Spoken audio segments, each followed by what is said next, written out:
ताई, तुम्ही आज तुमचा अर्ज माघारी घेतलाय? माघारी नाही घेतला, मी थांबलेले आहे. माझ्या मोठ्या बहिणीला मी संधी दिलेली आहे. म्हणजे तेच आता तुमची भूमिका काय असेल याच्यापुढे? म्हणजे तुम्ही पाठिंबा कुणाला आता म्हणजे माझा पाठिंबा माझ्या बहिणीलाच, भालकेलाच राहणार आहे. पूर्ण पाठिंबा राहणार? हो. ताई, आता तुम्ही बोला की काय आता म्हणजे चित्र असेल नगरपालिकेचं?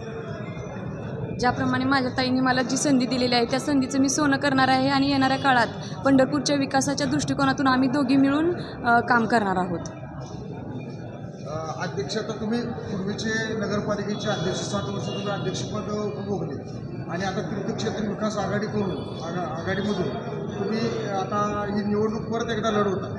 तर आता काय तुमचं? दोन्ही माझ्या लेकी आहेत.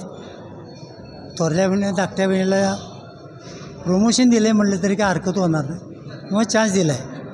त्याचं आम्ही सोनं 100% करणार आहे आणि भविष्यकाळात पंढरपूर सर्व काय आहे मुक्त करणार आहे.